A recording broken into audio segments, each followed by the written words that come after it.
guest speaker for today's webinar is Mr. Hetal Sonpal. Hetal is a dynamic and accomplished business leader with 20 plus years of experience in senior management roles with some very big names in India and Japan. Hetal is a startup campaigner and angel investor with 25 plus startups across different segments, a mentor of change for school students on innovation programs and Niti Aayog, an avid reader and fitness enthusiast. Hetal has read 100 books in the last year and completed the Half Ironman in 2018. In this webinar, Hetal will share his journey in the corporate world post MBA and how his MBA helped him grasp opportunities and come out as a winner. Thank you, Hetal, for taking out time to share your experiences with us. And over to you now. Hey, thanks a lot, Harmeet, and thanks a lot to Sunstone University for giving me the opportunity. As you just mentioned, it's speaking to B school students has become more like a passion for me. I've spoken at 20 plus B schools across the country, and I think the intent of those talks and the intent of today's talk is very similar.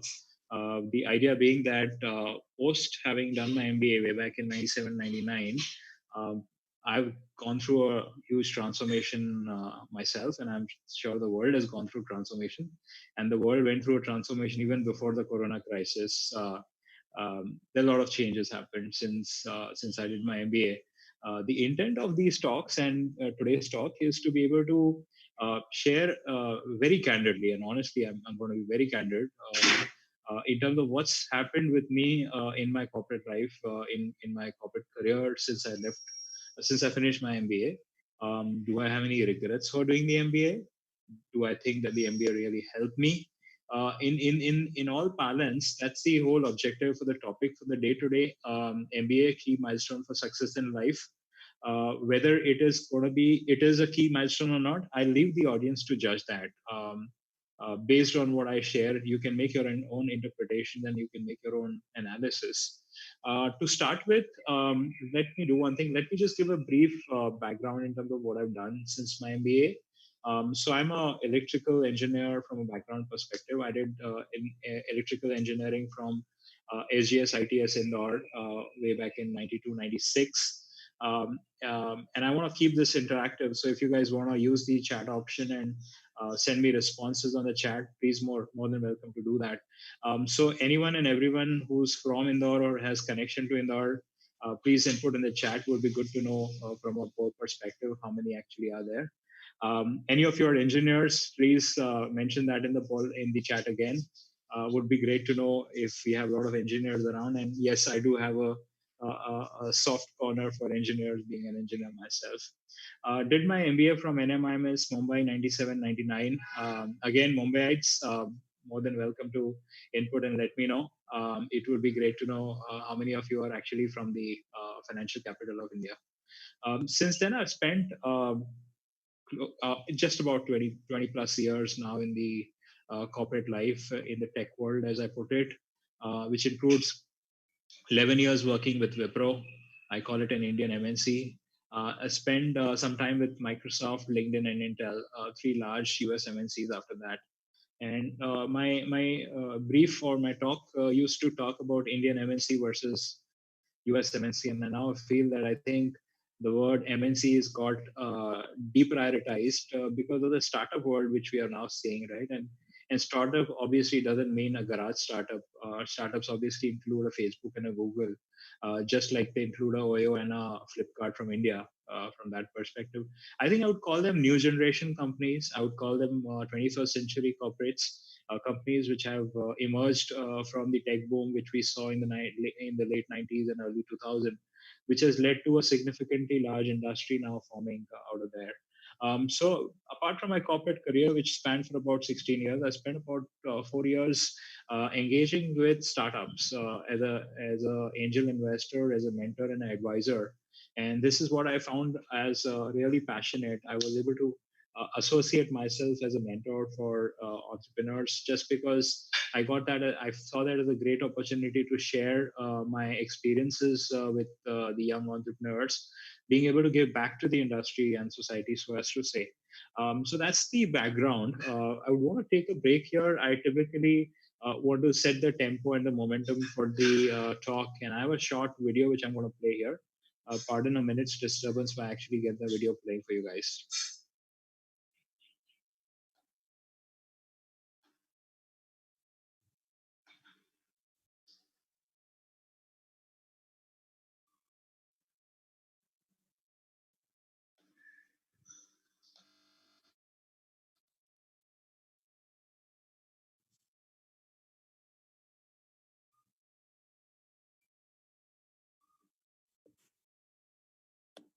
I was a big dreamer, and so my job was to clean these 7 floors between Friday and Sunday. So every time I would go to the 7th floor was the CEO's office. So I would bust in like I was the CEO. I'm dreaming like I'm the CEO now. And who would ever thought? I've been blessed. And here I am. I am the CEO of my own company.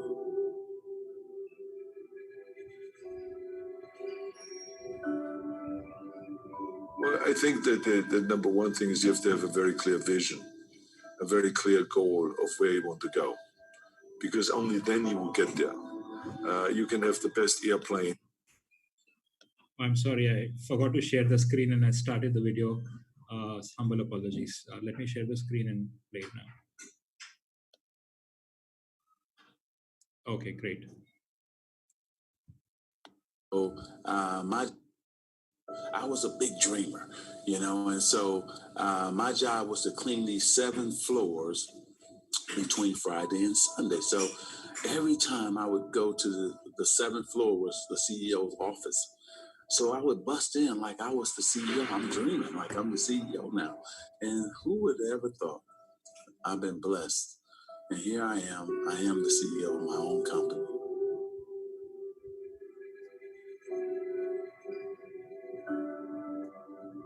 Well, I think that the number one thing is you have to have a very clear vision, a very clear goal of where you want to go, because only then you will get there.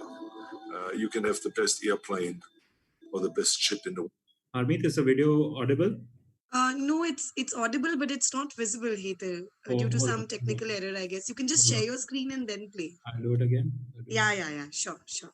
I'm sorry to the audience. It says Yeah, those disabled participants screen sharing. You need to enable that screen sharing for me. yeah, I'll just do that. Anmol, I'll just do that. Yeah.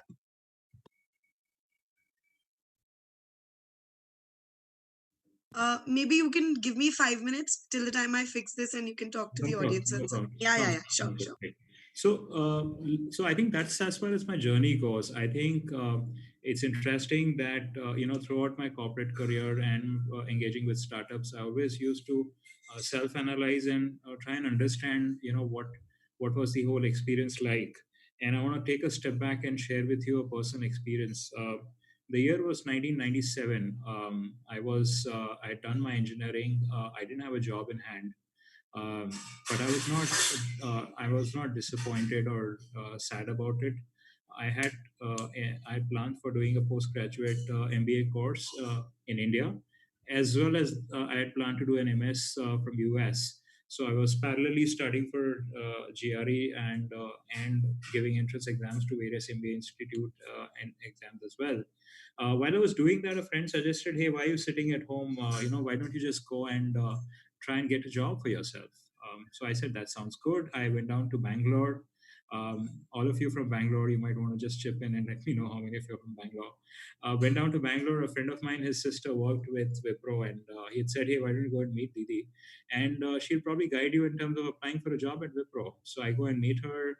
She says the process is pretty simple. You need to appear for an entrance test, and if you clear the test, there are a couple of rounds of interview which you need to give, and once you are done with the interview, the job is yours. And I was like, great.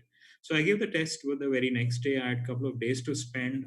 I went back home, was staying with a couple of friends of mine. Woke up next day morning. I had nothing much to do. I opened the newspaper. There were advertisements for jobs. I'm sure hardly any of you would be looking for jobs online on the newspaper nowadays. But that was the time when you would open the newspaper and look for wanted ads. I did that. Yeah. So I got a resume printed out, and my resume would not be any different from resumes of a graduate now, right? 10 so and so percentage, 12 so and so percentage. You would write your hobbies there. I don't know why you would write your hobbies, because honestly, nobody gives you a job based on your hobby, whether it's reading or writing or mountaineering for that matter. But yeah, I got it printed out on a neat white paper, put it in an envelope, and I said, okay, let me give a shot. And at that time, way back in late 90s, Bangalore already was the Silicon Valley of India, and it was known for the number of software companies which were residing there, small, big. Wipro was there, Infosys was there, but there were many small companies as well who were offering jobs. So what I did was I just went around in one of the few popular city streets in Bangalore. I would go and knock on the doors of software companies, and I got different responses. In some places, the security guard would look at me. Hey, he's wearing a formal shirt and he's got a envelope in his hand. Probably the wanted. He's the guy looking for a job. Nahi hai. I mean, even before I could say anything, he would like clearly indicate to me there are no jobs here. Some were kind enough. They would say, "Idhar dal do." He would point to a box where you actually need to just put in your resume and go away. Some places I was more fortunate. The HR people would come and meet you, which was very surprising. I'm like, why the hell is he spending time with me? Maybe he's done for the day and he's got nothing better to do and he's meeting me. But he would meet me. He would ask me questions. Oh, where are you from? What have you done? Okay, do you have your resume? Yeah, resume. Great. Thank you very much for coming over, and we'll get back to you. Well, the honest answer of we'll get back to you is we'll never get back to you. Our parents have educated us in good schools and colleges. We have been taught good manners. I don't want to be impolite and tell you there is no hope, but there's a good way to end the conversation. Say we'll get back to you. This went on for a whole day. I dropped in about 10, 15 resumes, went back home. The next day, I tried something different. The advertisement in the newspaper said, um, I have jobs, come and see me. So it was a job consultant. And I said, oh, this sounds something different and interesting. Let me give it a shot. I was staying in Kormagla. The consultant was all the way in Jayanagar, took a rickshaw, knocked on the door. It was a independent house. And I knocked on the door, and an old gentleman opened the door, and I was like, sir, I called you. I said, yeah, please come in. So I sat down, and when I sat down, there was another guy sitting next to me, looked somewhat similar to me. He was also wearing formal shirt and trouser and black shoes. And I asked him, "Hi, how are you?" So I'm doing fine. So you looking for a job? Yeah, obvious. I guess who else would come to a job consultant except someone who's looking for a job? Anyway, he said, "Yeah, I am." So I said, "How long it's been?" He said, "It's been 6 months." I was like, bloody hell, it's been 6 days for me and you 6 months. So he crossed his legs. He crossed his leg. And when he crossed his leg, I could see the bottom of his shoe. And the sole of his shoe had a hole. And I was like taken aback. I was like, 6 months, and this is what life does to you as an unemployed youth. I really don't want to get into that kind of a situation myself. I was kind of really geared up and pumped up, and I was like, no, this is not what I want to end up being. The Wipro interview happened next day, and I got a job, and I never looked back since then. 11 years in Wipro and 20 years in corporate life. Till day, I remember that day. Till day, I remember my first failure. Till day, I remember when nothing was going right, something did. And I think hope and positivity is what I want to drive through the discussion today. Wherever you are, whatever you're doing, whether you're happy or sad, uh, the only thing which can drive you constantly is hope. With that, let me just switch to the video, and let's hope it works this time. Okay.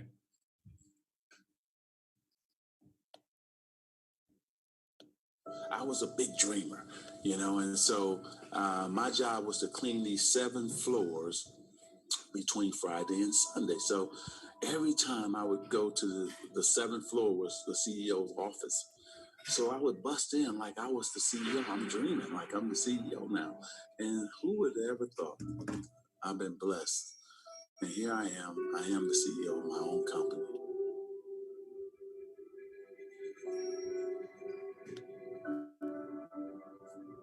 Well, I think that the number one thing is you have to have a very clear vision.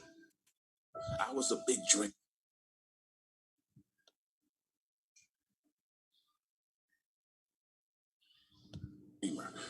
And so my job was to clean these 7 floors between Friday and Sunday. So every time I would go to the 7th floor was the CEO's office.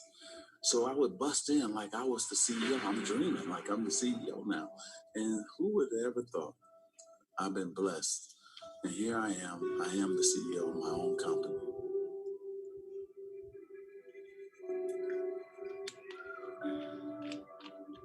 Well, I think that the number one thing is you have to have a very clear vision, a very clear goal of where you want to go, because only then you will get there. You can have the best airplane or the best ship in the world, but if the captain doesn't know where to go, he will just drift around. If the pilot doesn't know where to go, he will just drift around with his plane. So I think the key thing is that we know where we're going and that you're very passionate about that. You see it always in front of you, the goal. To thrive in whatever you do, please understand your terrain. Know what your target is. Don't guess it. Be as clued up as the next man, because that's your petrol. That's your fuel to get you moving. If you don't know where you're going, what your targets are, you're never going to get there. Period. The other thing that's important is that you got to shoot for the top. You got to go and really have big goals and think big, because then you're going to get big. Then you're going to go and achieve big things. That is the most important thing. We don't achieve big things by accident. I have to tell each and every one of you that it doesn't matter how old you are, how young you are, your age, you can achieve anything that you set your mind to. And I always say, if I can do it, anyone can do it. If you think that you're going to go and accomplish something really special and be the best in anything in the world, and you think you can do it without working, you make a big mistake. Because no matter what I did, if it was in bodybuilding or in acting or if it was in the political arena, it always took a lot of work. And you got to put out, and you got to, something make a lot of sacrifices. Notice, if you're not willing to work hard, forget about it. I truly believe we are all equal as human beings. If we are obsessed with something and we truly pursue our passion with everything we have, regardless of anything else, if you are obsessed, work hard, put in the time, you will succeed. And that is a philosophy that I carry, my coaches carry. And to see LeBron James, who's like a mega superstar over here and a phenomenal athlete, share that belief is inspiring right back to me. It shows that we are thinking correct. This is hard work. This is an obsession. Nothing can beat hard work.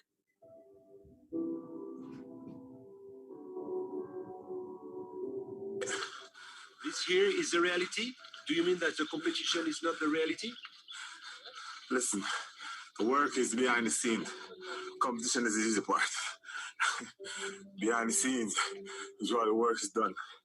Everything is done to get to that one race that you need to run.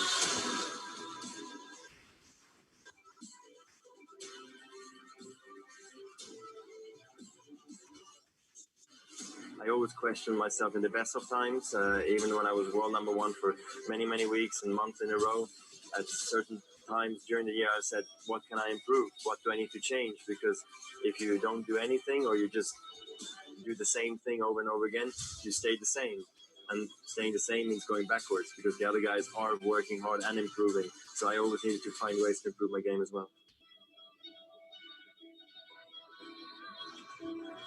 Very often watch a lot of young people sort of meander around without any idea about why they're doing what they're doing. I mean, to want and to be ambitious and to want to be successful is not enough. So I hope Unacademy. Let's crack it. I hope that was inspiring enough from a kickoff perspective. So let me get back. When you're preparing to be a champion, let the very best prepare you. Unacademy Prodigy, India's biggest scholarship test for IIT JEE and NEET UG, curated by the. So I think that's the gist of the discussion today. How do you pass on motivation? How do you pass on positivity? I think the heroes which you see in the video today, where they talk about Serena Williams, Roger Federer, Usain Bolt, Arnold Schwarzenegger. I think they all came from a simple, humble background, right? They were not born heroes, right? And I think that's the emphasis. I think if you are contemplating MBA right now, you're done your graduation, you're at a cusp of your career where you can really make or break, right? You have a clear 15, 20 years ahead of you, which can be instrumental in terms of deciding how your life is going to be. So let's assume you're 20. Let's assume that you have a great runway till 40. Or let's assume you're 22, 23, whatever, right? So you have about 15 to 18 years where you can make the most in the corporate life, in the work life, or if you want to become an entrepreneur as well. So it's these 15, 20 years which is going to determine what you're going to do in professionally, right? What's your first job going to be? Which sector or industry are you going to be working in there? What role you go into, right? Whether you go into a technical role or a functional role, uh, where do you work? Whether you're going to work in your hometown, are you going to travel anywhere in India? Are you going to go abroad, right? And then how fast you progress in your career, right? Whether you're able to get promotions every 2 years and you really rise up in the ladder as far as the corporate hierarchy is concerned, or you become a laggard where you are waiting for 4 or 5 years for you to get a chance to get a promotion, um, or you switch jobs because you get frustrated with your first job and you change jobs and then you realize that the other one is worse than the first one. You can't go back to the first one, and then you keep jumping jobs, right?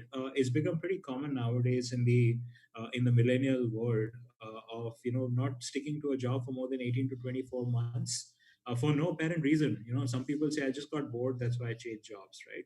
So you have different scenarios which come up from a work life perspective. And typically what I believe is that, when you hit 35, 36, right, you're reaching that midlife career crisis where people say that it becomes really challenging to stay sane, to be motivated at that point of time from a work perspective. That especially happens. So, at 35, 36, if you spend 10 years in corporate life, and if you're in a decently large organization. I would cut out the large MNCs because to become a CXO in a large MNC would probably require you to be about 40, 42, 45. But at 35 or 36 in a medium organization, if you're not reached a significantly senior position like a VP or a GM, you are not calling the shots in the group which you are in, which means you're more of a follower than a leader. Work is not satisfying enough. Work is not motivating enough. You tend to feel that you're being dishonored and disrespected, and the achievements that you've achieved so far don't seem wow anymore. You're just an ordinary employee. And it starts bringing a lot of frustration and disentrenchment. And typically, you would want to switch jobs and maybe go to another organization which is willing to respect your seniority and give you a VP and GM tag. If you're able to get that, then you're happy. If you don't, then it leads to further frustration, and then you start questioning where you are headed. You start questioning why you did what you did, because it led to something which was not wow. If you didn't take up the entrepreneurial journey and you didn't become CEO of your own company, then you don't feel all your education is worthwhile. Take a step back here and realize what's going on at your personal level, right? At a personal level, you would have got married by then, you would have kids. Kids are growing up, kids are probably 7, 8 years old. They are starting to demand stuff. You have responsibilities coming up from that perspective. And at the same time, your parents are getting older and your parents have set expectations from you. Hey, it's payback time. I spent so many years helping you grow up, become this smart individual. I spent money on getting you married. Now it's time to pay back. Now you need to take care of me. Now you need to give me the support which I require now. And you realize that in all this, where am I? Right? At home, my wife and my kids demand my time. I go to office and my boss demands my time. I come back home and I need to give time to my parents. What about me? You tend to become unfit. You tend to start wasting time in late night parties. You go out boozing with your friends, and you realize you're losing focus, and you're losing focus of on yourself. And then if you want to try to do something in your work life, it becomes difficult. So I think it's important when you reach that stage of midlife crisis, whether you equipped yourself with everything from an education and learning perspective. And education and learning, while it begins in school, it doesn't end in college. It's a lifelong journey. You need to constantly update yourself by reading books, by looking at various courses online. You guys are lucky now that you have phenomenal amount of resources online from information perspective, whether it's Quora or Unacademy or Khan Academy or any kind of an academy nowadays, which is providing a lot of content for you to be able to read online, study online. I believe that universities have, like even Harvard, have their entire course curriculum available online. You have multiple online universities which will give you a course. And yes, there is a minimal interaction required. Now, all these are add on to what you did in college. And what you did in college is a combination of graduation and post graduation. So let's discuss from a graduate perspective. If you've done an engineering, if you've done a BCom or a BSc or a BA or a BEd or a BM, these are graduate degrees which typically definitely give you a great chance for a job and a career perspective. But the question is, whether is that job good enough to carry you on? Is that job good enough to get you to a CXO level by 35, 40 in the organization in which you're working? Is the graduation good enough for you to be able to ensure that you command a lot of authority in whatever job you work? It gives you a lot of freedom from a learning perspective, from a functional growth perspective. And I think that's where a postgraduate degree comes in. Now, postgraduate career from an engineering perspective, at least I personally know, is very apparent. If you're a BE, an engineer, you typically nowadays, most of you end up in a IT company, in a software company, and become a software engineer, which is not a bad career at all, honestly. But it has a particular type of career growth path which you need to decide whether you like it or not, whether you are interested in staying in the tech developer world for another 10, 15 years, which is what you would need before you can move out of a tech role and get into a managerial role, whether it's sales or marketing or any other cross-function roles without an MBA degree, mind you, without an MBA degree. And I think why without an MBA becomes important is because MBA gives you that additional heel, which gives you that additional leg up from a edge perspective. It puts you in a different stratosphere where you can look for promotions, you can look for a preference over the graduate pass outs or just grads because you have that tag with you. Now, whether that tag is worthwhile or not, I'll come back to you, come back to that. But if I look at the fields other than engineering, BCom, you can get to an MCom, you can get further advanced into a commerce field, or you could go study CA, you could become a CA. I think a chartered accountant is not a bad career at all. You could be a CA or a CFA. Science grads have lesser options. If you just go for an MS or an MSc, you could again look at a science career, which could include non-IT fields in terms of research and development as well. Similarly, and so forth for BA and BEd and BM. The master's degree gives you a slightly better reputation and importance than just what a graduate course would. But why an MBA? Why? What's so different about MBA?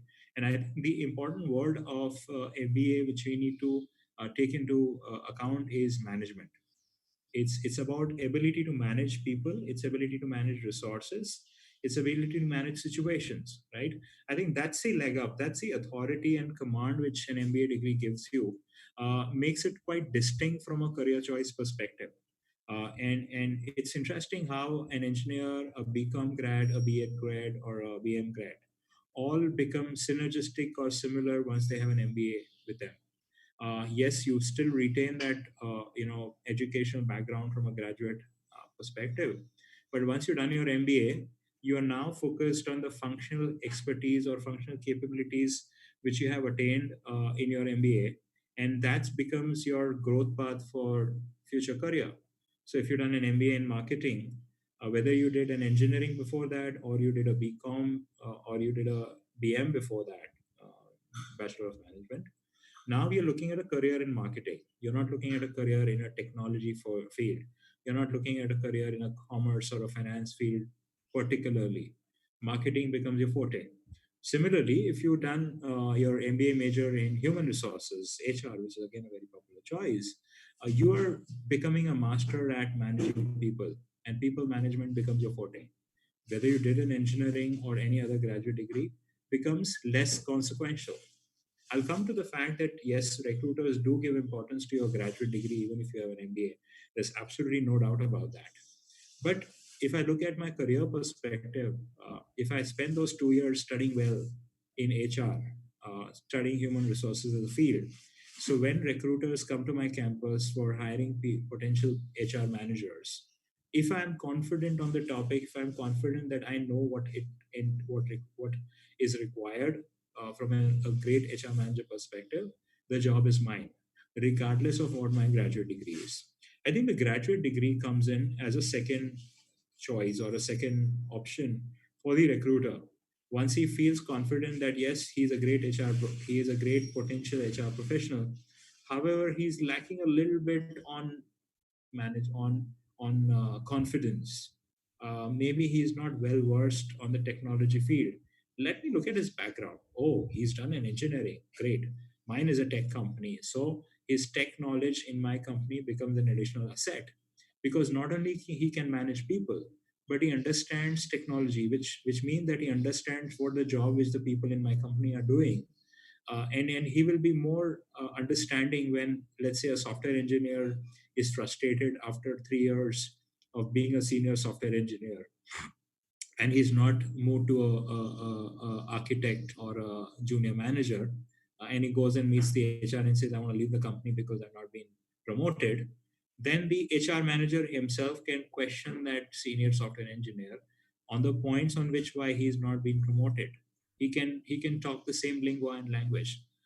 Similarly, if you look at a field of FMCG, and if an HR manager or a HR head is looking for a HR manager for his FMCG company, while he obviously can give preference to an engineer for whatever reason he wants to, he might prefer someone who's done a bachelor in management because he feels that a bachelor in management has a more flair from a FMCG product perspective when it comes to managing the HR function for, let's say, the sales and marketing force. And FMCGs do have a large sales and marketing force. So the functional capabilities of the sales and marketing field force becomes important when he's hiring the HR manager. He says, I want to understand whether this guy will be able to understand the lingua which my sales and marketing team talk about, the language in which they converse. That becomes important, right? So I think the functional skills which you adopt in an MBA, and there are many others. I'm not discuss all of them. Apart from marketing and HR, you have finance, which is very popular. You have IT, which has become quite popular. You have operations, and many other specialization, which again become critical options to choose from. And this is not only in the second year. There are institutes which bring in specialization right from the first year itself, where they start getting you exposed to these functions, and these become critical because yes, it's bookish knowledge, and I'll come to the come to the challenges when it comes to the bookish knowledge as far as the MBA degree is concerned. So I think what I've covered so far is how an MBA degree helps you to be able to take up a completely different career path from what your graduate degree would have allowed you to, and that holds true for different streams of graduation. Next, we will try and discuss that if you decide to do an MBA, what could be the decision-making criteria which you would need to account for when you're actually selecting which institute you want to do your MBA from. I think what becomes critical is uh, faculty, faculty. I think the faculty or the teachers who are involved as part of the teaching process at the institute become very critical. It does not matter if the institute is not on the top five. It does not matter if the institute has a 5,000 acre campus or a 5 acre campus or no campus for that matter, as the university has. It does not matter whether the institute has a lot of accreditations and certifications and so on and so forth. It does matter in terms of the promise which the institute is able to do from a jobs perspective. Today, with the number of institutes which are providing an MBA course, has gone into thousands and thousands, which means that the number of MBA grads has increased a lot, which means that the recruiters have a tough choice in terms of deciding which campus to go and hire people from. Recruiters also give emphasis to the faculty. Recruiters also give importance to the background of the faculty which is teaching at that institute, because course curriculum for an MBA cannot be changed very fast, very frequently. There are certain limitations which all universities have to live by, which means that what the teacher actually teaches in the class, whether it's online or offline, doesn't matter, becomes very important. The kind of experiences and the kind of anecdotes which the professor is able to share, the kind of contemporary knowledge which the faculty is able to share, that makes a lot of difference. So faculty and the job opportunity, I think that become very important criteria apart from many other criterias, which you need to decide when you actually want to go for an MBA. And if I look back at my MBA, we used to scoff at the material we had in our MBA. Mind you, NMIMS was among the top 10 institute at that time. It probably will be among the top 20 for sure, if not the top 10 now. Yet the curriculum was dated. I still remember way back in 1997, 98, when I was doing my MBA, we had case studies from a company called Marico, which was of 1965. Imagine 30-year-old case study being studied. And if I think of it now, it's like 50 years back that incident happened in Marico, which was discussed as a case study. Now, we obviously were in more of a offline mode where we used to work. It was very difficult for us to be able to really, look at a lot of content online at that point of time, which is definitely not a limitation you have now. You do have a lot many more options right now from a resource and information perspective. But yes, what can be prescribed to you from a curriculum perspective by the college might still be limited, and I think that's where the importance of the faculty comes in, to be able to provide you the right information. So we had a lot of dated information. We used to get demoralized or demotivated looking at that old content, and we would rather spend more time in the library looking at more books, reading more newspapers, interacting with our near and dear people or anyone whom we knew in the industry, to try and get more practical projects, short-term internships or projects, which could allow us to have more real-life experience of what an MBA is expected to do. That's the effort we had to put in. Today, I'm sure a lot of you will not need to put in that for any of the uh, jobs that you get into, purely because the colleges and universities now are more abreast with a lot more content available online and offline. The number of books available have increased significantly for you. So there's a lot more information which you can play around with. The third important point, so apart from faculty and the job opportunity, I think the important point which I feel today, what I cherish the most as far as my MBA degree, is the network. My MBA classmates and batchmates have gone places. They have gone ahead and joined different companies, become senior CXOs at different companies. Many of them started their own startup. Many of them written books. Many of them are chartering a completely different career path themselves. And this becomes a very valuable asset for me. And networking is not just about jobs. Networking is about being clued into what's going on in the industry. Networking is knowing about the internals of the organization, what's politics going on, or what politics is not going on. That's also important. You should not look at every organization as negatively and say, oh, this company is too political. You might sometimes want to know which company is not too political as well. That becomes also important. So the network, the friends you build, and the friends of friends, right? Uh, I'm going to look very old when I say that, but when I did my MBA, we didn't have LinkedIn. We didn't have the opportunity of this beautiful tool from the company which I had worked for myself as well, which allowed you to build up a strong network.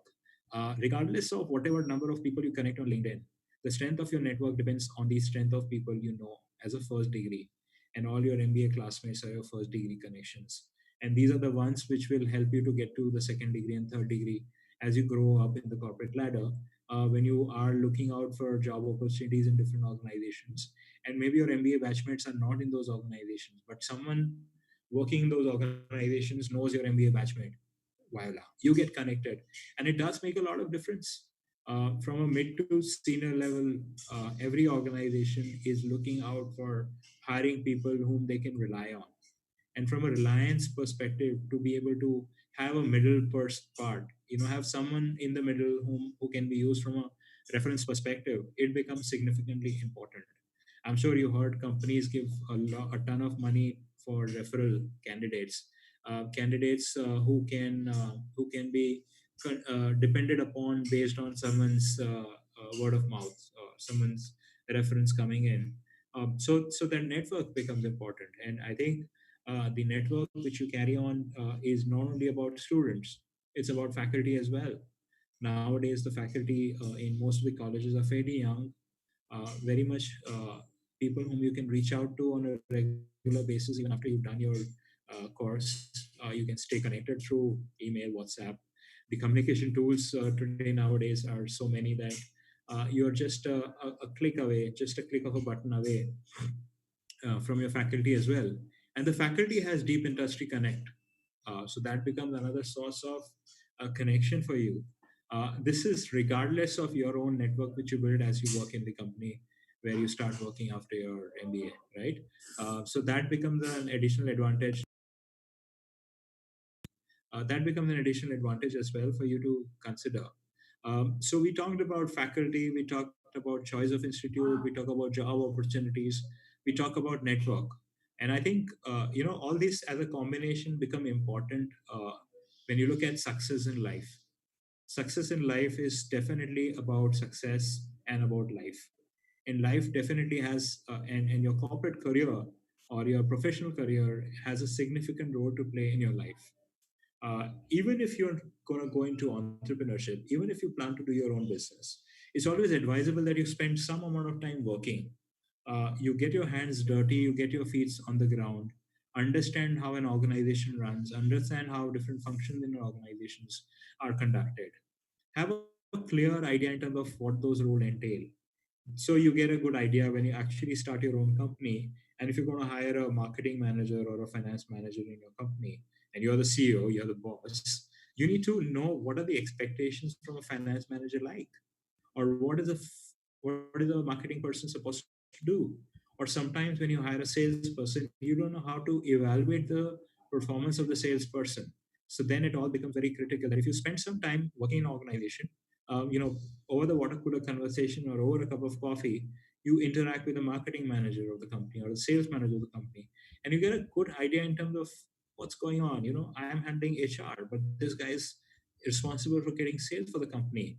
How tough or difficult it is to generate sales, whether it's B2B or B2C, what kind of effort he has to put in, what kind of um, jugaad he has to apply to get deals, right? So all that's possible if you spend some time working in a company, interact with them as a colleague as well. So I covered the part that you could be working in a company for a short period of time and then become an entrepreneur, and you take the advantage of having worked here for a short period of time in a particular company.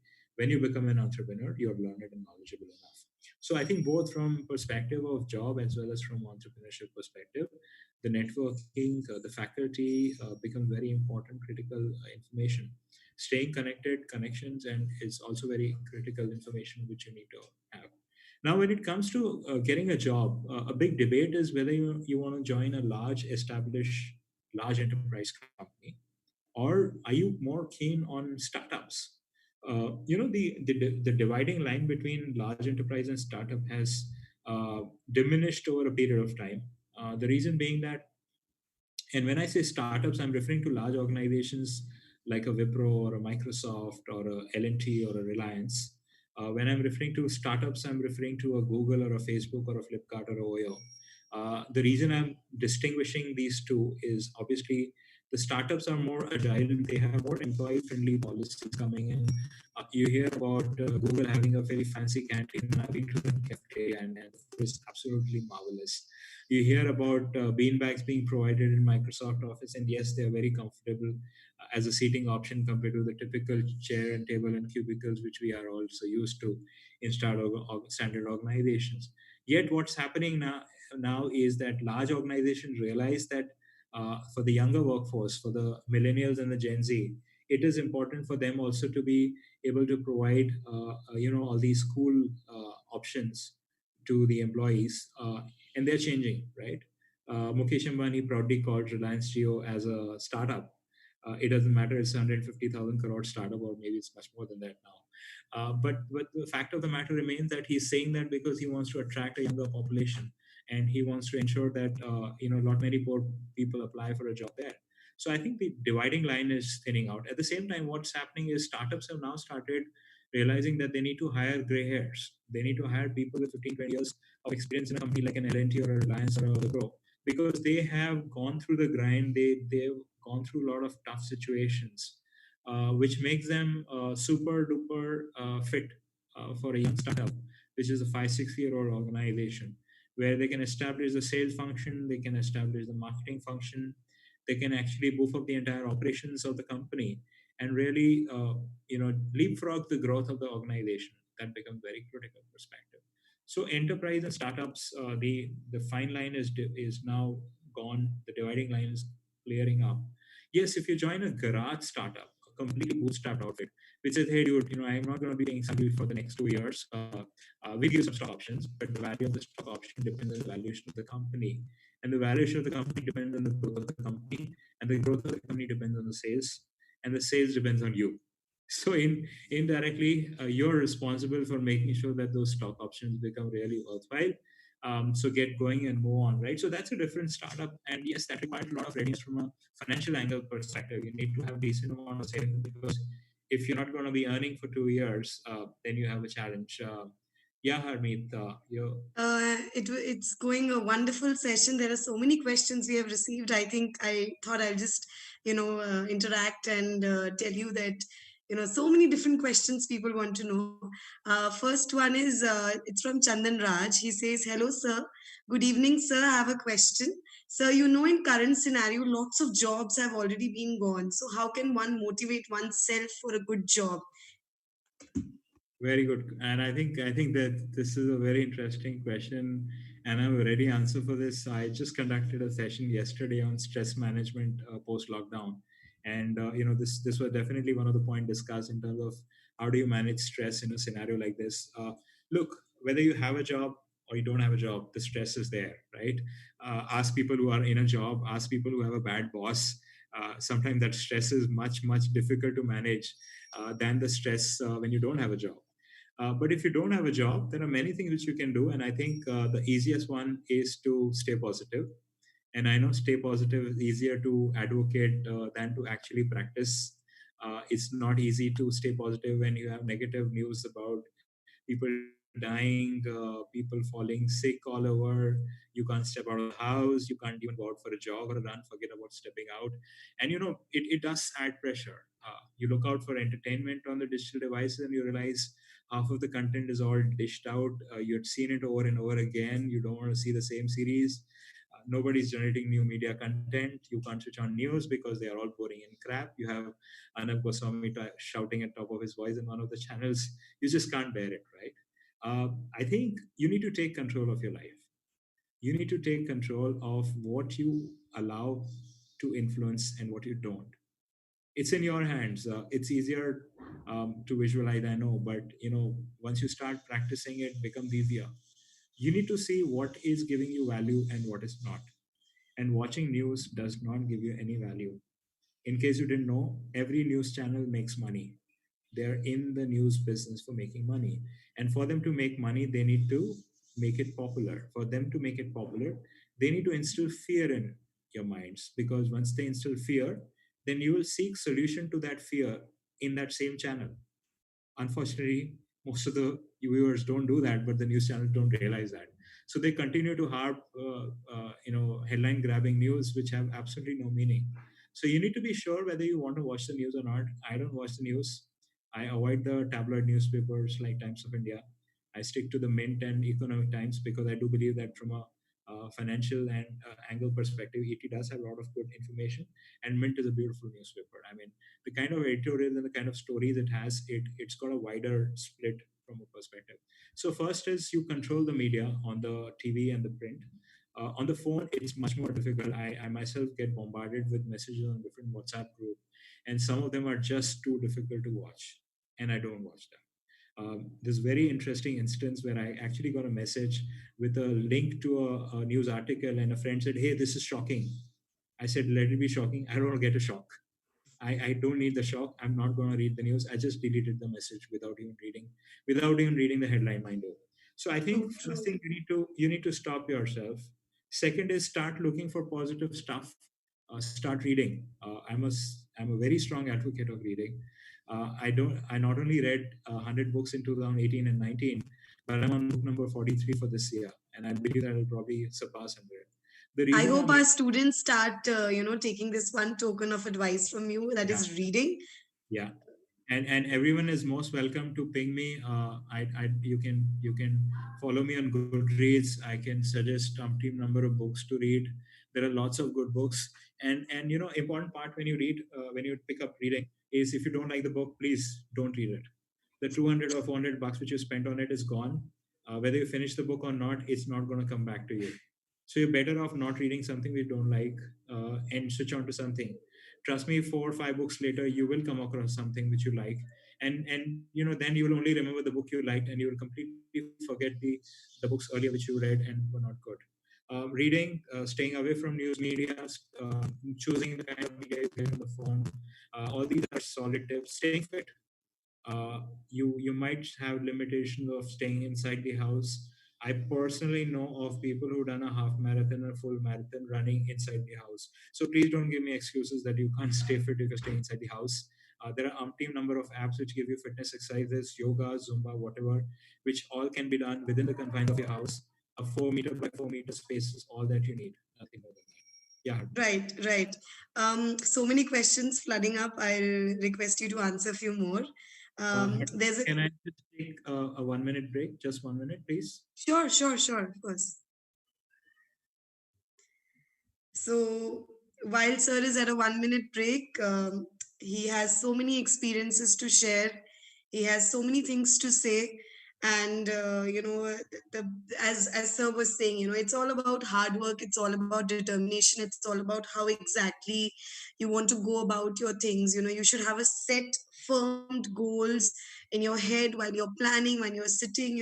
Automatically you'll see that anything you're passionate about, you're automatically going to start doing things on those lines, on those channels, and that is how you're going to do. So, and anything you want to know about Sunstone University, you can definitely go to sunstone.edu.in. And yes, we are waiting for Sir. Sorry, I'm back. Yeah, Harmeet, we can. Thank you so much, Sir. Yes, yes, Sorry about yes, that, please. yes. So the next question is from Rajat Malhotra. He Sure. says, "Sir, what is the scope of MBA in IT industry, and what kind of work do MBA graduates do in IT companies?" Very So good this is question. all freshers who have no idea of what's No, no, going on. I think it's a perfectly valid question. So, from a background perspective, I did work with Wipro for about 6 months as an engineer before I went to do my MBA. The story there is that I got my job in Wipro. I spent about 6 months. I left Wipro, went to do my MBA in NMIMS, and then came back and rejoined Wipro. The reason I rejoined is because I didn't find a better company on campus, which I would have liked to work better than Wipro. Wipro was glad to have me back, and even though I had finished an MBA degree, believe it or not, I actually worked in IT. I worked in development. I did coding for a year. My mentor and my super boss in Wipro was of the belief that even if I want to go into a career in sales and marketing, it's important to dirty my hands with coding, to go through an entire software development life cycle and understand what it entails to do a software project before I go out and grab projects from the client, and I should not arbitrarily commit to the timelines or cost randomly. I should understand what I'm committing for. So, from a career perspective, an engineer or someone who's got an IT background, an MBA helps you to be able to get into functional roles. Now, while I got into, so I spent a year in development, then I moved to marketing for a year, and then I got into sales, and I became a sales leader for the next 8, 9 years when I was in Wipro. So it was a very important track. Did coding, did marketing, did sales, which is definitely an obvious growth path for someone who's oriented towards sales or marketing. But then I had fellow engineer MBAs who had joined in HR. They became HR managers. I had fellow engineer MBAs who joined marketing. They straight away did marketing. They didn't require coding the way I did, and similarly operations as well, right? So I think once you do an MBA, the functional experience, the specialization of your MBA decides more your career rather than an engineering degree. So an MBA in IT, you could get into sales and marketing, and you have an edge because you understand the technical belt. Otherwise, of course, all other MBAs will have a similar synergistic career option. Right, Go right. ahead. There's another question similar to the IT companies, which is from Anushua. She says, how to attend and prepare for interviews in IT companies, sir? Well, it's just like you prepare for interviews in any other company. Look, IT company doesn't have robots and doesn't have tech geeks who are going to interview, ask you about some secret On questions, that right? note, They're all Hetal, why don't you tell, there are a lot of MBA aspirants out there. yeah. Why don't you give them a little tip of how exactly should they go about their interviews? Yeah, I think that's a better question to ask. Look, I think when it comes to interviews, I think the fundamentals remain the same from what I had prepared way back on those days in Bangalore to what people do now. Understand and research on the company. Understand what the company does. Understand the financials of the company, the balance sheet, background, whatever information you can get. And I think the news media is very important. What's happening in the company today is more important than when the company was founded. Nobody's going to give extra marks and saying, yes, sir, I know your founder and your company was founded so and so. No, no, that's not going to work. But if you know that the company has actually taken a strategic step and actually made an acquisition, or they've you set up a new center, or they've introduced a new product line, that is important because the interview expects how up to date is your information about the company, not whether you know the company. Second is if you have the opportunity to know the person who's going to interview you. In case it's a first interview, it might be difficult, but for the second, third interview, invariably they will tell you who's going to interview. You have the right to ask who's going to interview you. And of course, you can even ask, hey man, what's his designation or so and so forth. And look up on LinkedIn and understand the background of the individual you're going to meet, which school or college he or she has studied, what was his past background, which other company he or she has worked for. You will have multiple common points to look at. Where he was born, you might have some common connects. You can call up the common connect and ask them, hey, Mr. So and so or Miss So and so is going to interview me. I just want to know from a person perspective, what do you think about? It's not to influence your candidature, please, mind you. You don't reach out to multiple connections just to influence. In fact, you should not do that because the deeper the connect between the third party and the interview and the person who's going to interview, the more chances the guy is actually going to wreck your chances. He's going to say, hey, this guy is like desperate. I don't know him so well. I know you too well. So I'm going to take your favor and tell you, don't hire this guy on my inputs or whatever. But yes, you can always ask him, hey, how is that person? Yeah? You can be very casual and neutral about it, which is perfectly fine. So research on the company, research on the individual, understand the task involved, and visualize that you are in that task yourself. So let's say you're applying for a senior software engineer position in Wipro. Try and understand what a senior software engineer would do. If you know someone in Wipro, understand at what level that role is. It's maybe level 3, which means starts at 1, 2, 3, which means it gives you an idea in terms of the seniority, in terms of the authority. Uh, Understand where all the company works, what kind of projects they do, what language they code in. I mean, this is information which is very easy to get, which kind of gives you mentally you're prepared, right? And typical question in interview is, oh, what do you want to be? Where do you see yourself 5 years from now? What if we make you the CEO? What will you do? Depending on what role you're applying for, these questions come up. But please go with an open, free mind. Try and understand that you're not supposed to give a great answer to every question. You're not supposed to be a hero or a genius all the way. If you are able to answer all of them, yes, you get good marks. But if you're not able to answer, the person on the other side is also human and he will understand and give you that benefit of doubt if you go wrong on that. Drink a glass of water before you go, and please take water if you're offered. It is possible that you tend to feel dehydrated when you drink. Thanks, Harmeet, for doing that. It's a good habit, right? It Absolutely. kind of breaks the ice. Be warm, be courteous, introduce yourself, ask how you're doing, ask about how's the weather, ask about the company.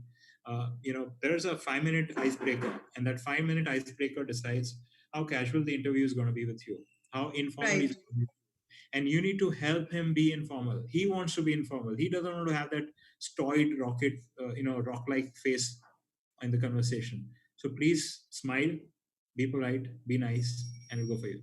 Yeah. I hope that answers your question. And these are a little bit of advices you can take back from this webinar. Next question is from Shirish Banwal. He says, so this is an interesting question. I would add a little bit of tension. His question is, how can an MBA inculcate new leadership skills? And since you have done an MBA and 20 years of experience and you're here telling us how to go about the ways. How has your journey been also? That I would like to know. But first, if you can answer Shirish's question, which is how can an MBA indicate in you leadership skills? So I think it's a good question. I think an MBA and leadership are very tightly intertwined. I can pick up any industry. You can take up statistics anywhere.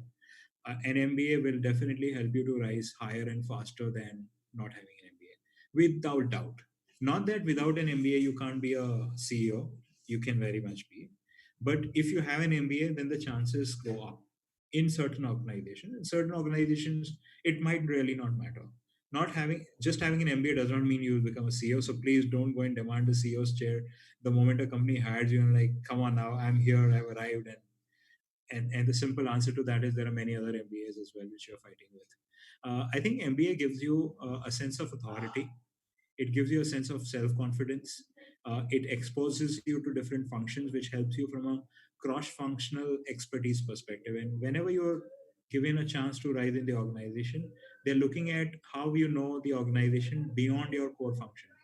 So if you're an engineer, do you know the sales function? If you're a marketing, do you know the HR function, right? That cross-functional expertise comes in which the seeds of that are sown during the MBA because you do get to know a bit of HR when you're doing a marketing specialization and vice versa. So you get familiar with that. So I think that's an edge. And I think ultimately the rigor and the pressure which you go through, the case studies which you study are very typical in MBA, which allow you for being prepared for different use case and different scenarios and different situations, which will help you to know how to handle a particular situation. It gives you that, been there, done that kind of a feeling as well. On the second part of what Harmeet asked me, I think, the very fact that I was able to jump to marketing just after 1 year of development as a great example that I didn't have to slog myself in development or being a techie for 4 5 years. The very fact that I could switch from marketing to sales again is a great example from a leadership perspective, where I actually raised my hand and I said I want to be in sales, and the company said, okay, first let's do marketing so that you get familiar with sales before you get into sales. Once I got into sales, the sky was the limit. I started as BDM and then went on to become the country head for Wipro for Japan, and then I was heading the North region for Wipro. I think the leadership came in purely from performance. So leadership comes in from performance in terms of how do you deliver on the job, how do you over deliver in terms of going out of your way to do stuff which you are not expected to do, how do you relate yourself more with the organization, you build a network, you become more friendly with more people, so more people know you and you say, yeah, I know this guy, I've not worked with him, but I think he looks like a positive guy, all these things. And of course, reading, you need to read, you need to abreast, keep yourself abreast with the industry. If you can cite Bill Gates or if you can cite Warren Buffett in normal conversations, people will look up at you and say, hey, this guy really knows what he's talking, and he spent that extra effort studying about Warren Buffett or Bill Gates, and he's able to cite these examples. I think that's a good stuff, I think. But I would really emphasize reading. I think there's no other skill than reading which can really ensure that you can take the job which you want in whichever company you work. Yeah. Right. Absolutely. I definitely agree with you. I think reading gives us a lot of time to think, research, and also explore more if you want to write something about that matter and henceforth and so on. Having said that, there's another question, interesting one from Keshav Kumar. He says, "Sir, which are the booming sectors to work in for fresh MBA graduates? And what would you think would be the starting salary for freshers looking at the current situation?" Honestly, I can't answer the latter question. The starting salary for fresh MBAs can vary, right? I mean, it could start from 10,000, as low as 10,000 to as high as 10 lakh. I'm referring to monthly salaries. Right. Um, And salary depends on your background, salary depends on your graduation, which school or college you start, which college you done your graduation from, which college you done your MBA from, which sector you're getting into, right? In the multiple variants. And even Glassdoor cannot predict starting salaries nowadays post corona, because I think corona has really transformed the way a lot of organizations look at fresh grads, and fresh grads would definitely need to be prepared psychologically that you might need to look at a 20-25% cut compared to what you would have expected. I mean, it's possible. In terms of sectors or industries or segments which are doing well, and I think I'm giving the pro-corona, the post-corona view. There are certain industries which have got shaken up, like travel and tourism, hotels, as we all know, are Yes, shaken up badly. So it will take some time before someone can, honestly commit to a career in these sectors. I have friends in those sectors, and they will need to pardon me for saying that because it's very apparent. I think the sectors which have a lot of potential are edtech, education, finance, FMCG, and the entire FMCG industry has been booming all throughout. We've been eating the biscuits, we've been drinking the chai, we've been having the roti made from atta. yes, Uh, yes. they will stay alive.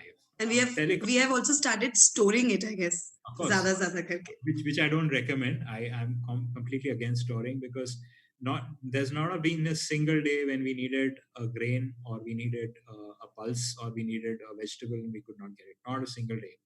And I'm True. not saying that because we're in the most efficient place or anything like that. I think the government worked really hard to make sure this was done, at least for people. Absolutely. I Absolutely. won't get into the migrant workers and people staying hungry, because that's a different point of view as well. That's a different ball game altogether. Yes. Yes. FMCG is great, telecom is great, media and entertainment. Once the media industry is allowed to create content, I think they will be back to booming. The channels of communication for media has quadrupled or increased significantly. So yeah, there's a lot of sectors. Sports tech. There'll be a lot of sports tech which come in post Corona.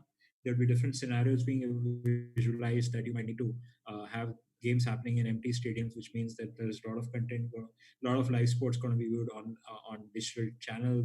That means a lot of technology will come in. So there are a lot of sectors to look forward to. I think people should be positive. Yeah. Right, Hetal. Next question is from Pragyavasi. She says, I'm a mechanical graduate and I really loved uh, my graduation. So, but I also want to do MBA and I'm confused which specialization should I opt for? Honestly, Pragya, congratulations for being a mechanical engineer, because women in mechanical engineer is a rarity. I know in when I was doing my engineering, 4 batches of mechanical engineering, year 1 to year 4, there's just one lady, and I really felt sorry for her. Good for her and sorry for her at the same time. Nobody can make do with so much attention. I hope things were better for Pragya. Mechanical engineer and MBA, the world is open.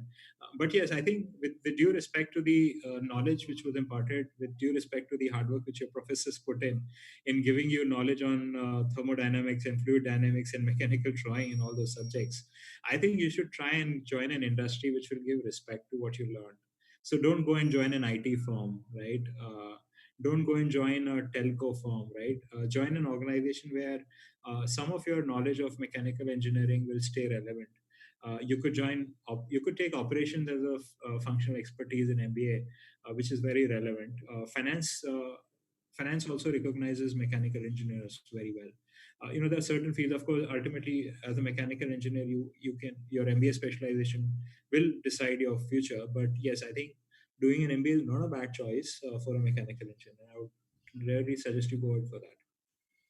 Right. So moving to a little bit students' point of view, where another question is from Kunal Nair, and he asks something about the MBA program. He says, "What is the key to success if I want to do MBA in an MBA program? What kind of a program should I be selecting?" I think I touched a bit in my talk, but in general, I think faculty ranking does play a role. I mean, you don't join someone who's like literally lost as far as ranking is concerned.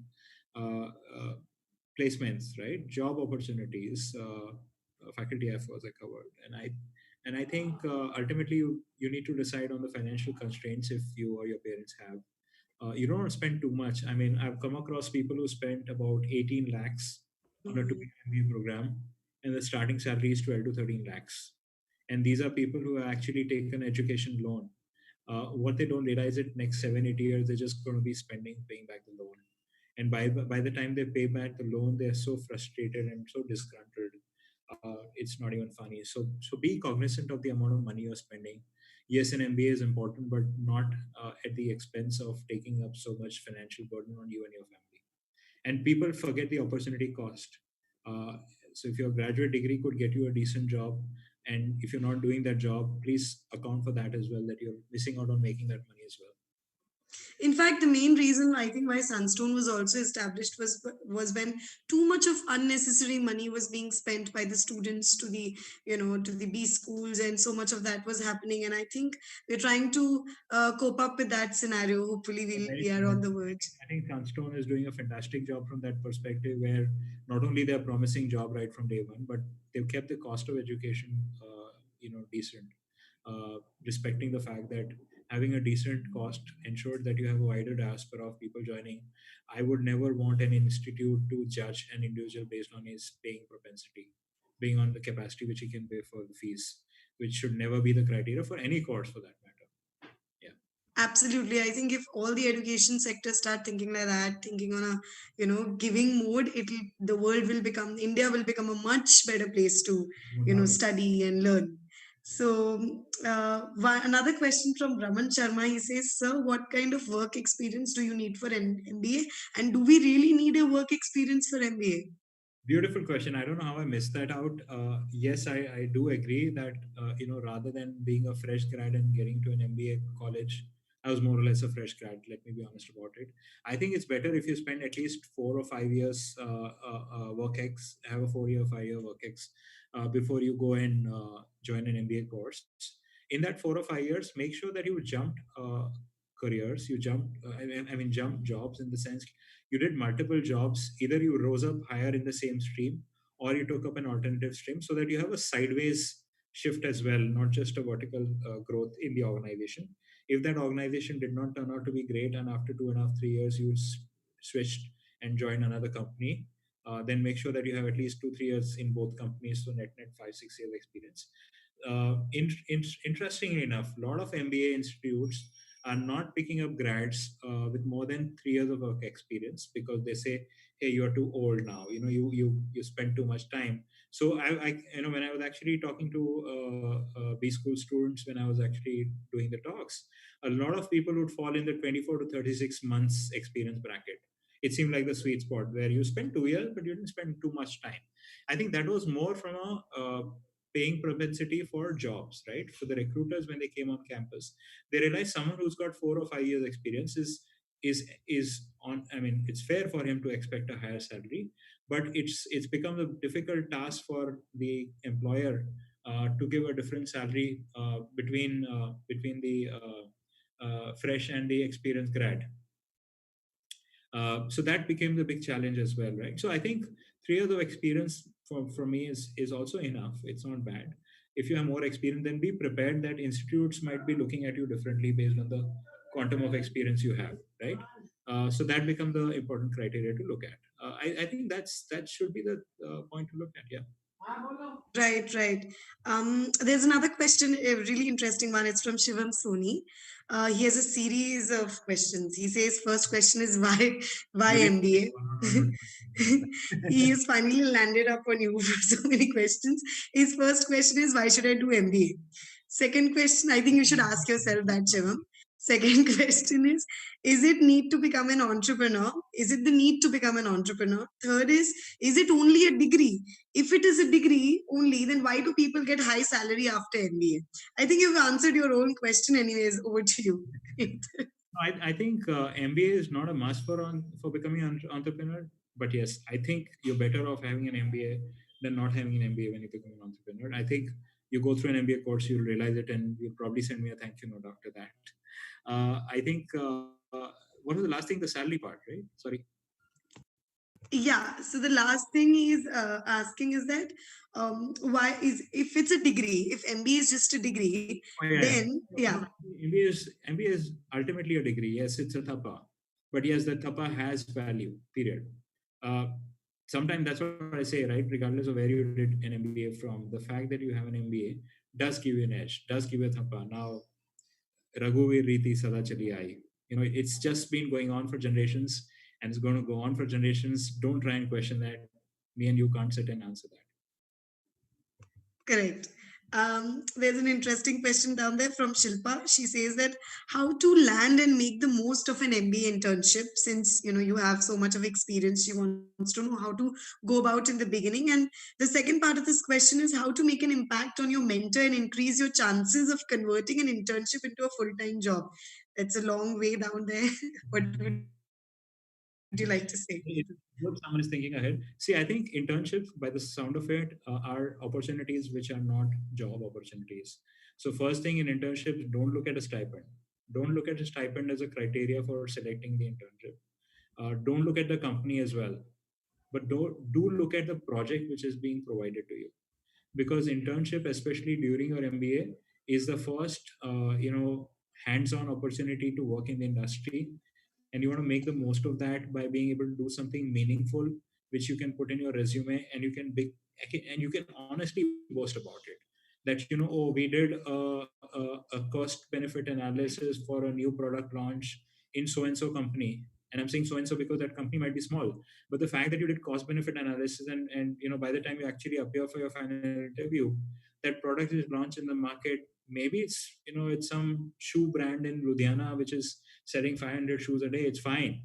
The very fact that you actually went the entire 9 years of doing a cost benefit analysis during your MBA, and you did a good job of it, and you got a good quote, which I'm sure the small company boss will not mind giving it to you, will be much better than doing an internship in Godrej and Boyce, where you studied the various marketing programs and actually dished out a report which anyone could have done for that matter. So selection of the internship, not depending on the stipend, making sure that you're emphasizing on the work which you would be doing. I think that should put you in good stead. On that note, Hetal, I'll just chip in a little question. What do you look for an intern when you're finding one? It's very difficult. I think I would look at the person who's referring, and if he's a dear friend, then I'll probably use that criteria, because True. it's tough, right? I mean, if I say that I'm going to be looking for intern, I'll get hajar application. And honestly, Absolutely. I had a graduate and a postgraduate and under a postgrad who's doing a postgrad. It's very difficult to judge. I mean, yeah, I like the name, and maybe that's good institute. That's all. So that's why I would hold back and say through whom I'm getting it. I can trust that person, that person knows the individual from a background. Person, yaar, ye acha banda hai. Let's we can Correct. Correct. Looking at your LinkedIn profile, it is fantastic how you have maintained it. Firstly, I would like to say you that. And second thing is, how do you guide our students to, maintain that LinkedIn profile, and how important it is in times where everything is online? I think it's a good question. See, I think LinkedIn profile maintaining, first thing obviously is a reflection of truth, right? So don't cook up anything ever. That's the last thing you want to do. I think companies and institutes have a lot of ways in which to do a background check and confirm that what you mentioned is wrong. Integrity is number one when it comes to anything which you mention on any social media, not only on LinkedIn. Second one is to be focused on reflecting on what you want to be, and reflecting on what you want to be can be through network, through whom you connect, through people who you are connected with, the kind of companies you work, the kind of institute you studied, and all of them become important, all of them. So when you're making a LinkedIn profile, you need, when you're signing up for an MBA, you know for a fact that that name of the MBA is going to be part of your LinkedIn profile, whether you would feel proud about having that name of the institute in your MBA in your LinkedIn profile or not. I think that's a great way to judge whether you want to go for that institute or not. Then it comes to writing, right? And I think writing is where there is a lot more effort which you can put in. Your LinkedIn post or your wall should be a reflection of what you are, what things what things you support, what policies you support, what activities and developments which you support, and why you support become very important, right? If you are pro CSC, then you should have a a post which reflects in terms of why you support CSC rather than just saying pro CSC banner up there, right? I mean, that's something which anyone can do. Sorry, I took up a controversial topic like CSC, which I should not have, but No. It's okay. that holds true with any topic on which you take a stand. If you take a stand, make sure you mention why. Creativity, writing articles from scratch on random topics, I think is a great skill. It requires a lot of effort, but it has a lot of appreciation backing it as well. So people will appreciate the fact that you decide to write on migrant workers in Bihar, and how things have been bad for them. I mean, that's a very reporting stuff. But in terms of how flower business is a great business in Kerala, random stuff, right? I mean, you actually spent effort trying to understand why flower business is great in Kerala. The weather supports it. You talked to a few people. You had quote from those people. It actually shows that you really put in effort in researching on the topic before you wrote it out. I think that's it. Make sure you get a good network. Make sure you study in the right college, work in the right company, because it's going to be part of your LinkedIn profile. Have a and mention your viewpoints on popular topics. Make sure you don't go too controversial, because taking too hard line a stance on a particular topic is not appreciated. So be careful about that. Right. So our new batch is going to start up very soon, and some of them are watching you right now. Very cool. What is that one message would you like to give? First of all, let me tell all of the students that yes, Sunstone offers jobs from the very first day. We work on the fact that we want to give you internships. We want to give you. Our aim is to get you placed, right? And we have mentors like Hetal Sonpal coming up to guide you guys, to give you a proper channelization of how to go about things. So, sir, just one token of message. Maybe we just have 3-4 minutes left. I really want this token of message from you. What would you like to say to our coming batches who have so much to experience and start? I think first and foremost, congratulations. You chosen a fantastic university to do your MBA in. All the best, because I think it's going to be a very critical 2 year of your journey. These 2 years, as I just mentioned in the beginning, are going to be transformational. They're going to help you to charter out your career. Um, Make sure that you build a lot of friends, virtual as well. You can build friends. So you don't need to be face to face necessarily. Even a virtual university or an online university, you can actually make a lot of friends. Build a strong rapport with your faculty and your teachers. Be hungry, stay foolish. I think could put it that way. Yeah. Thank you so much. Yes. There's one more video I wanted to play. Please go ahead.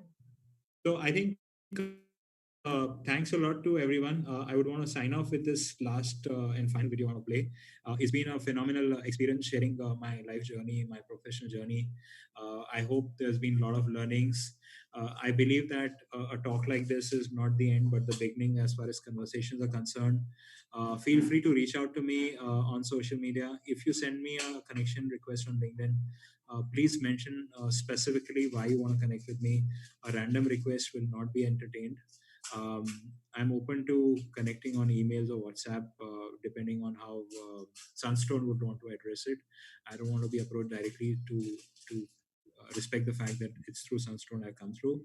So reach out to your contacts in Sunstone, and if you would want to connect with me, they can bundle up all the queries and send it to me. Would be more than glad to help as many people as I can. With that note, let me switch to the next video.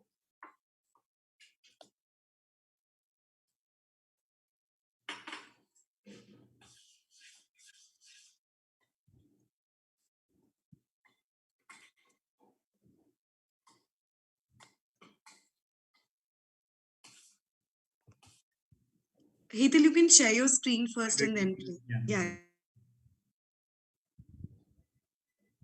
We tend to think that our spirit is in our body. That's actually not correct. Your body is in your spirit. I've been working in the world of energy for 20 years, so I want to give you a little taste about what... I don't know what that dream is that you have. I don't care how disappointing it might have been as you've been working toward that dream. That dream that you're holding in your mind, that it's possible. That some of you already know that it's hard. It's not easy. It's hard changing your life. that in the process of working on your dreams, you are going to incur a lot of disappointment, a lot of failure, a lot of pain. There are moments when you're going to doubt yourself and say, God, why is this happening to me? I'm just trying to take care of my children and my mother. I'm not trying to steal a rock from anybody. Why did this have to happen to me? For those of you that have experienced some hardships, don't give up on your dreams. There are rough times are going to come, but they have not come to stay. They have come to pass. Greatness is not this wonderful, esoteric, elusive, godlike feature that only the special among us will ever taste. You know, it's something that truly exists in all of us. It's very important for you to believe that you are the one.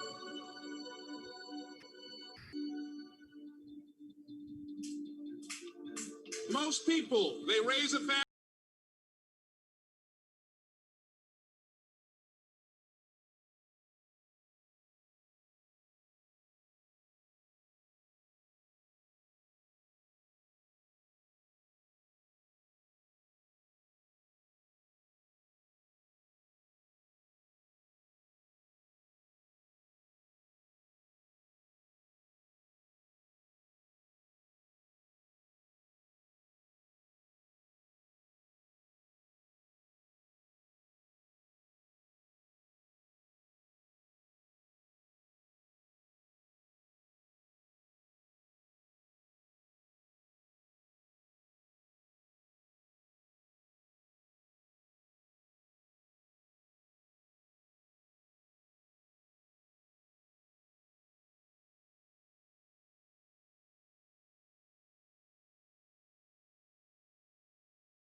Someone's opinion of you does not have to become your reality.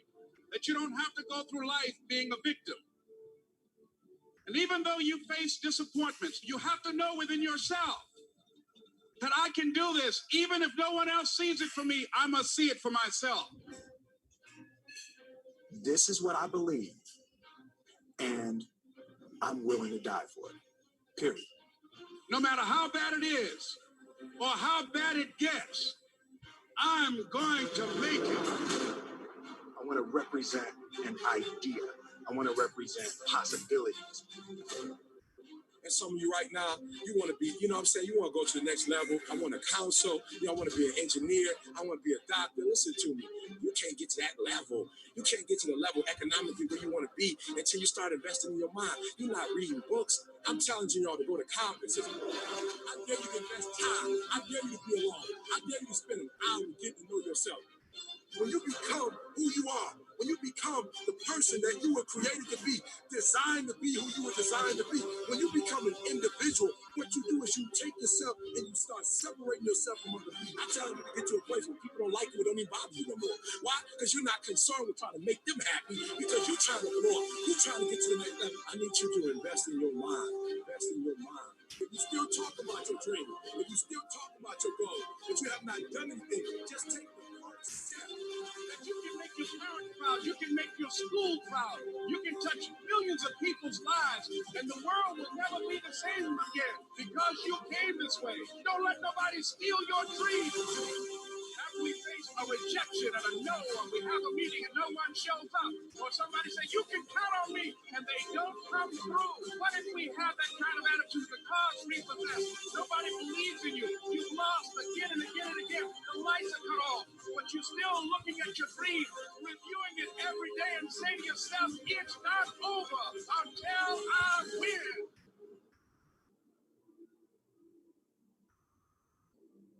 You can live your dream.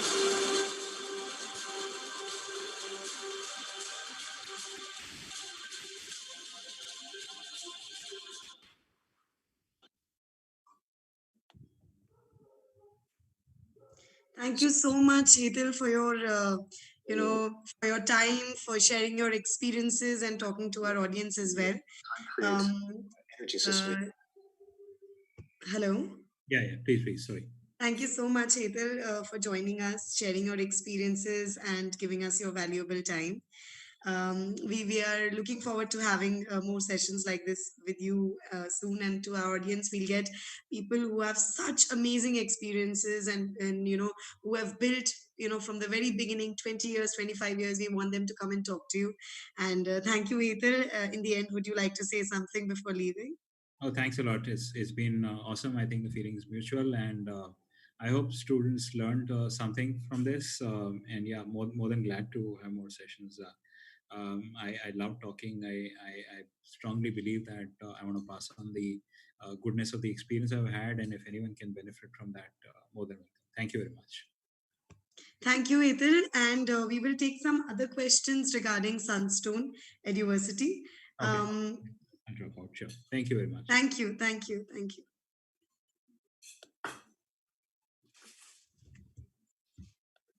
So, students, we have missed out a lot of comments on your chats because of, them not directly being linked to Hetal sir, because he was here for a motivational pep talk where he wanted to guide you guys of how to go about things after MBA. Sunstone related questions we are going to take up now. There's a question from Vishal Bose. He says, what is the guarantee in Sunstone of getting a job, and what is minimum package? Well, the guarantee is that we give you, while doing your admission, we give you a stamp paper. We sign it, and it's absolutely legal. And we make sure that you have a bond paper signed with us that we are authorized to give you a job. Not only that, we have so many training sessions, from the CRC team and development team. They work so closely with the students in terms of training, in terms of talking, in terms of facing interviews, in terms of almost everything. So that is our responsibility. It, as our students also said in the previous students webinar, it is Sunstone's responsibility to get you placed. So all you need to do is you need to get enrolled with us, right? And talking to the second question, with Vishal Bose asked, what is your minimum package? The minimum package is 4 lakh to 5 lakhs, right? But that can vary according to what you're applying for, what is your specialization, and what exactly are you looking for, and what is the organization you land up in. And yes, there is no forcing for you, that this is the kind of job we have got for you and this is exactly what you have to do. Right. Next question is from Neerab Kumar Das. What are the percentage of getting job after joining Sunstone? Right. It's 100% guarantee we give you. Neerab, sorry for being late in that reply. We were holding on till the end of the session for that. We give you 100% placement guarantee if you enroll with us. That is our job. Not only do we train you as a normal B school, there is a separate set of team which is just meant to train you in terms of getting jobs, mock interviews, group discussions, and so on and so forth, right? So there goes the answer to your question. And of course, we believe in the model that 100% placement, or you can take your money back, right? And to know about money back guarantee and pay after placement programs, you can please go on to sunstone.edu.in and you'll get all your queries answered there as well. If there is anything more you need to be answered, you can just drop a comment on the chat section, right? Right. Next question is from Pankaj Chaudhary. He says, can you tell me please what is the minimum percentage to get admission? Well, the minimum percentage to get admission is 50%, right? Plus, of course, you have to give your personal interview and MBA entrance exam, and of course your seat score is there. But yeah, the minimum percentage is 50, and you can just sign up. Go to our sunstone.edu.en page, sign up, and you will get all the details. A counselor will call you, and we'll take it forward from there. So do not worry on that as well, right? And yeah, just a minute. Yeah, so please get in touch with your counselor and or our helpline to get the exact details on this. Generally, the result is out in 24 to 48 hours, right? And just Sunstone is committed to getting you a job, and we have had 100% placement till date. So this is not just that, our current batch of students are amazing in terms of learning, in terms of grasping things from the teachers, from the CRC team. Our main funda is to train you guys, to train the new students we get, and make sure that you guys are placed. We have a bond paper for that, so you need not worry about any guarantee or anything. We'll give you a bond paper signed during the time of your admission, telling you that it is our responsibility to make you placed. And in case there were so many questions online saying that it's a scam, what if in 2 to 3 months they just we lose our jobs, then what happens? Well, this is what happens. If you lose our jobs, it is our responsibility to get you a job in the next few days or months or weeks. It's our responsibility. So it's Sunstone students need not worry on that note. You will not just get a job, but best in class education to stand apart from the crowd and kickstart your professional journey. So, right, for any more details about the application process, you can obviously go to sunstone.edu.in and apply now. And our counselor will get in touch with you within 24 hours to 48 hours. And after that, we can take it from there, right? Thank you so much for staying tuned with us. And it was a wonderful session with Hetal sir, where he, and we are going to bring a lot of webinars like this for you so that you are in tuned with what the industry is doing and how you can be at par with the industry.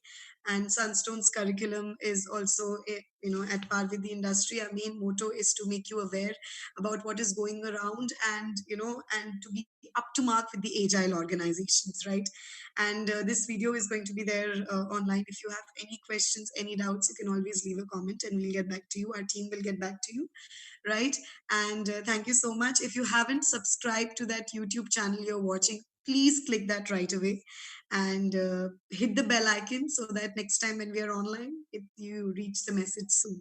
Thank you so much for staying tuned with us. Thank you.